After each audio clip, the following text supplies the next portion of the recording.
ನಮಸ್ಕಾರ ಪ್ರಿಯ ಸ್ನೇಹಿತರೆ, ಬನ್ನಿ ನಾವು ಇವತ್ತು ಚಿಕ್ಕದಾಗಿರ್ತಕ್ಕಂಥ ಸಣ್ಣ ಸಣ್ಣ ಸೆಂಟೆನ್ಸ್ ಗಳನ್ನ ಇಂಗ್ಲಿಷ್ ನಲ್ಲಿ ಯಾವ ರೀತಿ ಮಾಡಬೇಕು ಅನ್ನೋದನ್ನ ನೋಡ್ತಾ ಹೋಗೋಣ. ಅದ್ರ ಜೊತೆಗೆ ಕನ್ನಡ ಮೀನಿಂಗ್ ಅನ್ನು ಕೂಡ ನೋಡ್ತಾ ಹೋಗೋಣ. ಉದಾಹರಣೆಗೆ ಟೇಕ್ ದಟ್ ಅಂತ ಇದೆ. ಟೇಕ್ ಅಂದ್ರೆ ಏನು? ತೆಗೆದುಕೋ. ದ್ಯಾಟ್ ಅಂದ್ರೆ ಅದನ್ನು ಅಂತ. ಅದನ್ನು ತೆಗೆದುಕೋ. ಸಿಂಪಲ್ ಆಗಿ ನೋಡಿ, ಸರಳವಾಗಿ ನಾವು ಸೆಂಟೆನ್ಸ್ ಅನ್ನು ಹೇಳೋ ರೀತಿ ಇದಾಗಿದೆ. ಟೇಕ್ ದ್ಯಾಟ್ ಅಂದ್ರೆ ಅದನ್ನು ತೆಗೆದುಕೋ ಅಂತ ಹೇಳುವ ಅರ್ಥವನ್ನ ಕೊಡುತ್ತೆ. ಅದನ್ನು ತೆಗೆದುಕೋ. ಟೇಕ್ ದಟ್ ಅಂದ್ರೆ ಸಾಕು. ಯು ಟೇಕ್ ದೇಟ್ ಅಂದ್ರೆ ನೀನು ಅದನ್ನು ತೆಗೆದುಕೋ ಅಂತೇಳಿ ಅರ್ಥ. ಟೇಕ್ ಮೀ ದೇರ್, ನನ್ನನ್ನು ಅಲ್ಲಿಗೆ ಕರೆದುಕೊಂಡು ಹೋಗು. ದೇರ್ ಅಂದ್ರೆ ಅಲ್ಲಿ ಅಂತ ಅರ್ಥ. ಟೇಕ್ ಅಂದ್ರೆ ತೆಗೆದುಕೋ. ಓಕೆ, ಟೇಕ್ ಮೀ ಅಂತಿದ್ವಿ, ಆಲ್ರೆಡಿ ಇಲ್ಲಿ ಸೇರಿಸಿರೋದ್ರಿಂದ ನಾವು ಇಲ್ಲಿ ಸೇರಿಸಿಲ್ಲ. ಹಾಗಾಗಿ ಟೇಕ್ ಮೀ ದೇರ್ ಅಂದ್ರೆ ನನ್ನನ್ನು ಅಲ್ಲಿಗೆ ಕರೆದುಕೊಂಡು ಹೋಗು ಅಂತ ಅರ್ಥ. ಸಿಂಪಲ್ ನೋಡಿ, ಸಣ್ಣದಾಗಿರ್ತಕ್ಕಂಥ ಸೆಂಟೆನ್ಸ್ ಅಷ್ಟೇ. Very very simple sentence. Take it home, ಮನೆಗೆ ತೆಗೆದುಕೊಂಡು ಹೋಗು. ಟೇಕ್ ಇಟ್ ಅಂದ್ರೆ ಅದನ್ನು ಅಥವಾ ಇದನ್ನು. ಟೇಕ್ ಇಟ್ ಓಮ್, ಮನೆಗೆ ತೆಗೆದುಕೊಂಡು ಹೋಗು ಅಂತ ಅರ್ಥ. ನೋಡಿ, ಸಣ್ಣವಾಗಿರ್ತಕ್ಕಂಥ ಚಿಕ್ಕದಾಗಿರ್ತಕ್ಕಂಥ ಸೆಂಟೆನ್ಸ್.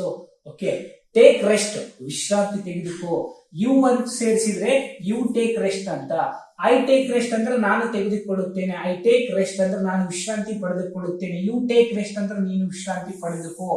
ಶಿ ಟೇಕ್ಸ್ ರೆಸ್ಟ್ ಅಂದ್ರೆ ಅವಳು ರೆಸ್ಟ್ ಅನ್ನ ತಗೊಳ್ತಾಳೆ, ಅವಳು ವಿಶ್ರಾಂತಿಯನ್ನು ಪಡೆದುಕೊಳ್ಳುತ್ತಾಳೆ ಅಂತೇಳಿ ಅರ್ಥ. ಸಿಂಪಲ್ ಆಗಿ ಸಣ್ಣ ಸಣ್ಣ ಸೆಂಟೆನ್ಸ್ ಗಳನ್ನ ಮಾಡುವ ವಿಧಾನ. ಓಕೆ, ಟೆಲ್ ಮೀ, ನನಗೆ ಹೇಳು. Okay, tell me, you tell me, ನೀನು ನನಗೆ ಹೇಳು ಅಂತ ಅರ್ಥ. ಯು ಟೆಲ್ ಮೀ, ನನಗೆ ಹೇಳು. ಓಕೆ, ಟೆಲ್ ಮೀ ಟ್ರೂತ್, ಸತ್ಯವನ್ನ ಹೇಳು. ಈ ರೀತಿ ಸೆಂಟೆನ್ಸ್ ಅನ್ನು ಬಳಸ್ತೀವಿ. ನೋಡು, ಕೆಳಗೆ ಬಂತು. ಟೆಲ್ ದ ಟ್ರೂತ್, ಸತ್ಯ ಹೇಳು. ಟೆಲ್ ಮೀ ಅಂತ ನೋಡು ಸೇರಿಸಿದ್ರೆ ಸಾಕು. ಟೆಲ್ ಮೀ ದ ಟ್ರೂತ್, ನನಗೆ ಸತ್ಯವನ್ನ ಹೇಳು ಅಂತ ಅರ್ಥ. ಟೇಕ್ ಟು ದೆಮ್, ಅವರ ಜೊತೆ ಟಾಕ್ ಅಂತಿದೆ.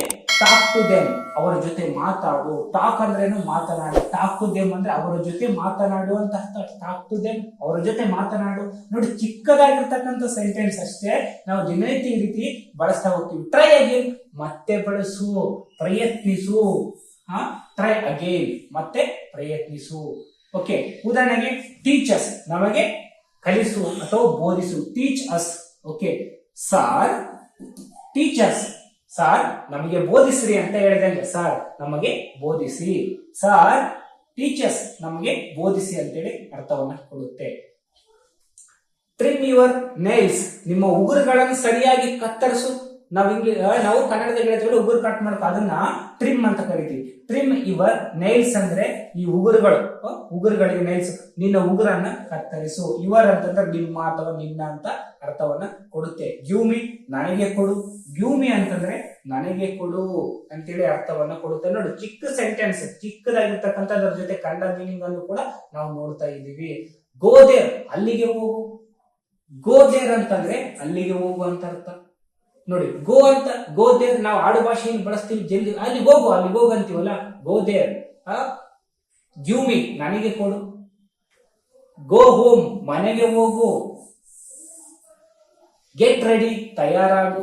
ಗೆಟ್ ರೆಡಿ, ನಾವು ಗೆಟ್ ಅಂತ ನಾವು ಬಹಳ ಸಂದರ್ಭದಲ್ಲಿ ಬಳಸ್ತಾ ಹೋಗ್ತೀವಿ. Get ready, ತಯಾರಾಗು.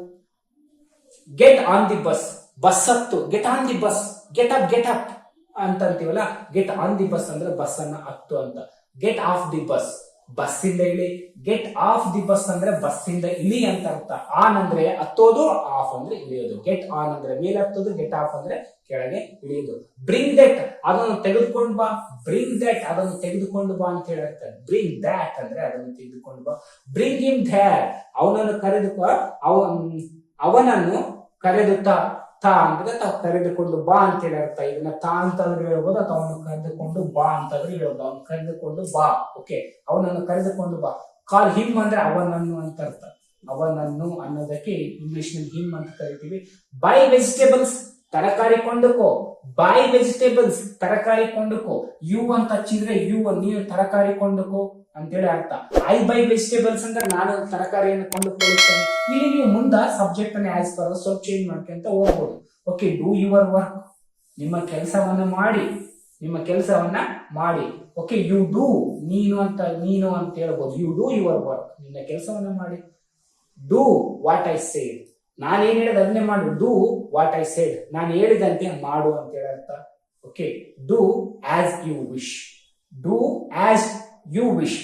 ನಿನ್ನ ಮನ ಬಂದಂತೆ ಮಾಡು ಅಂತ ಅರ್ಥ. ನಿನಗೇನ್ ಮನಸ್ಸಿನಾಗ ಏನ್ ಅನ್ಸೋದು ಆ ರೀತಿ ಮಾಡು ಅಂತೇಳಿ ಅರ್ಥ. ಸಿಂಪಲ್ ಆಗಿರ್ತಕ್ಕಂಥ ಸಣ್ಣ ಸಣ್ಣ ಸೆಂಟೆನ್ಸ್ ಗಳನ್ನ ನಾವು ಬಳಸಿದ್ವಿ. ಇದೇ ರೀತಿ ನೀವು ಕೂಡ ಬಳಸಿ ಇಂಗ್ಲಿಷ್ ಅನ್ನ ಸರಳವಾಗಿ ಕಲಿಬಹುದು ಅಂತ ಹೇಳ್ತಾ, thank you for the watching and don't forget to share with your friends. Thank you very much.